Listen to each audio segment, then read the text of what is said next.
Mixture और compounds के अंदर क्या डिफरेंस है।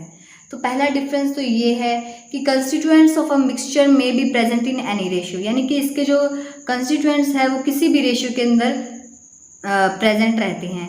लेकिन कंपाउंड्स के अंदर हमने क्या पढ़ा है कि constituents of a compound are always present in a fixed ratio by mass, यानी कि वो एक कंस्टिट्यूएंट्स पार्टिकल्स जो हैं वो एक फिक्स्ड रेशियो में रहते हैं बाय मास, ठीक है। और सेकंड इसका जो पॉइंट है वो है मिक्सचर में और may not be homogeneous in nature, यानी कि मिक्सचर्स जो हैं वो होमोजीनियस हो भी सकते हैं और नहीं भी हो सकते हैं, और कंपाउंड्स जो है वो हमेशा ही होमोजीनियस होते हैं, ठीक है।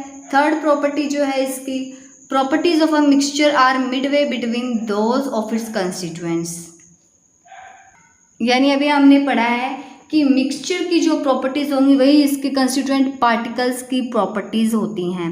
लेकिन कंपाउंड्स के अंदर ये बिल्कुल ही डिफरेंट है, क्योंकि प्रॉपर्टीज़ जो होती है कंपाउंड्स की वो पूरी तरह से डिफरेंट होती है उसके कंस्टिट्यूएंट पार्टिकल्स से। मिक्सचर्स में हम अभी पढ़कर आए हैं कि जो मिक्सचर की प्रॉपर्टीज़ होती हैं वही कंस्टिट्यूएंट पार्टिकल्स की प्रॉपर्टीज़ होती हैं।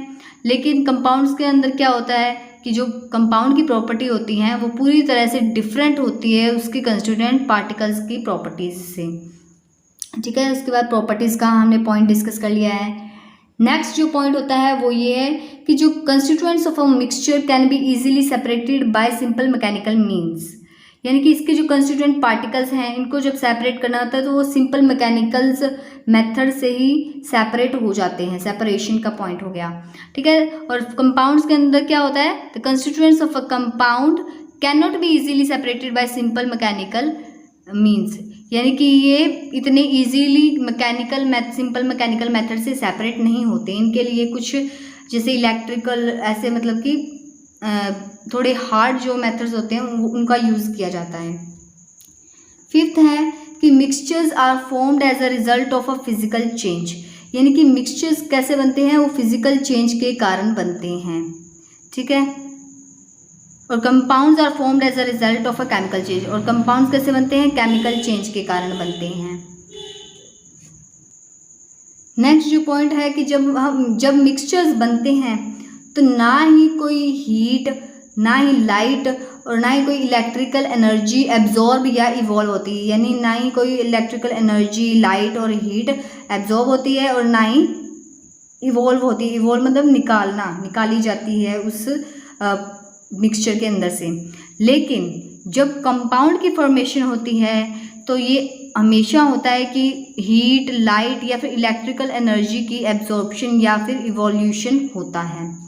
नेक्स्ट पॉइंट है हमारे पास, the melting and boiling points of mixtures are usually not sharp, यानी कि जो मेल्टिंग और बॉइलिंग पॉइंट्स हैं मिक्सचर्स के वो आमतौर पर शार्प नहीं होते, और बट केमिकल कंपाउंड्स के अंदर क्या होता है, मेल्टिंग और बॉइलिंग पॉइंट्स शार्प होते हैं, ठीक है। मेल्टिंग और बॉइलिंग पॉइंट की अब हमने यहाँ पर बात कर ली है। अभी हम पढ़कर आए हैं कि एलिमेंट जो है वो प्योर सब्सटेंसेस होते हैं जो कि एक काइंड ऑफ पार्टिकल्स से बने होते हैं। वो एटम्स भी हो सकते हैं, मॉलिक्यूल्स भी हो सकते हैं। तो ये एटम्स और मॉलिक्यूल्स क्या होते हैं? एटम क्या होता है?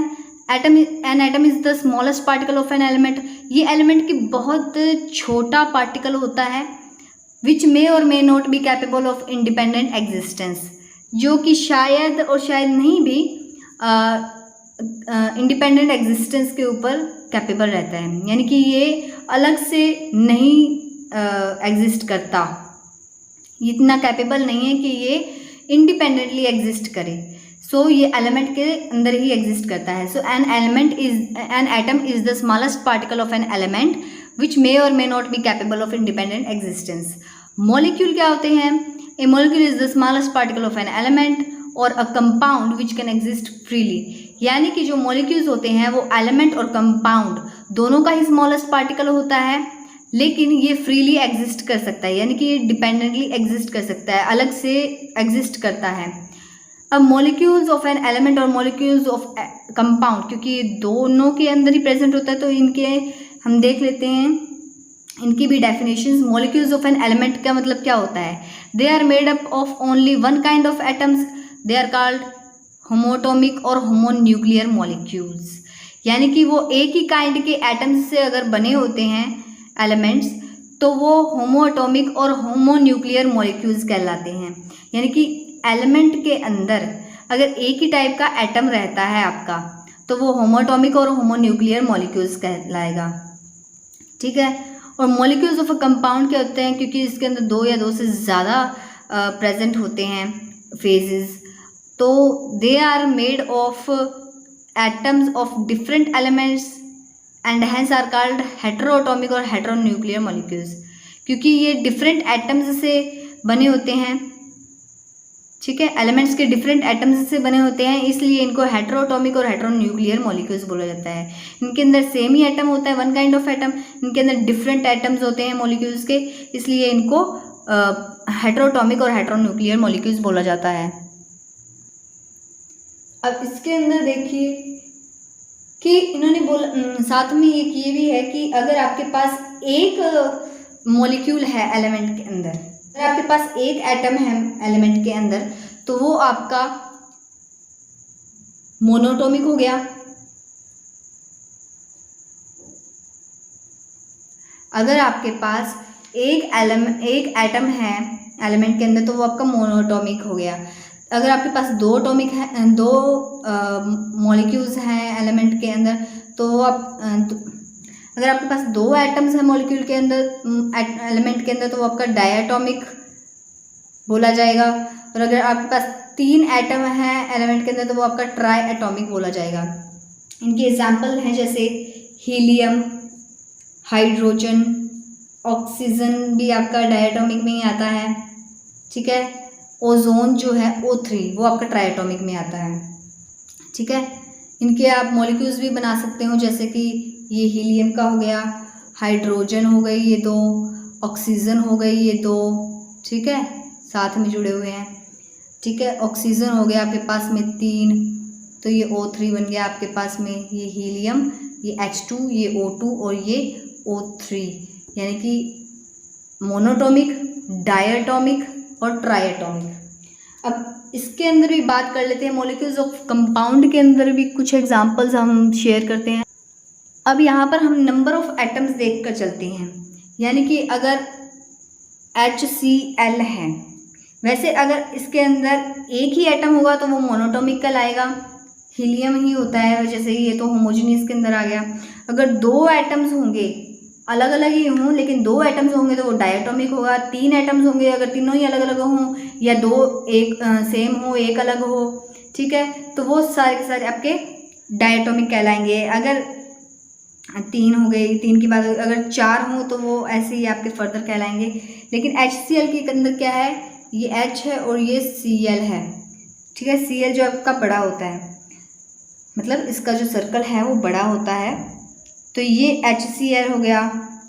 और आपके पास में क्या हो गया, HBr हो गया, HI हो गया, HF हो गया। ये सारे के सारे आपके डायटॉमिक कंपाउंड्स हो गए। ठीक है, H2O के अंदर क्या होता है, क्योंकि इसके अंदर दो हाइड्रोजन होते हैं और एक आपके पास ऑक्सीजन होता है, H2O हो गया, CO2 हो गया, OC। ठीक है, तो ये जो दोनों है ये आपके पास, ये जो दोनों है ये आपके पास क्या हो गए, ये एक H2O और ये CO2, ये आपके पास में ट्राई एटॉमिक कंपाउंड्स हो गए। ट्राई एटॉमिक कंपाउंड्स, आगे तो आपको पता ही है क्योंकि मॉलिक्यूल्स ऑफ कंपाउंड स्टडी कर रहे हैं हम। इसके बाद में अगर हम NH3 को देखें, NH3CH4, सो इसका जो है H क्योंकि छोटे होते हैं और N एक आपका बड़ा रहेगा, सो ये है आपका NH3 या फिर CH4 जो है आपके, ये आपके हो गए tetra atomic compounds, tetra atomic compounds.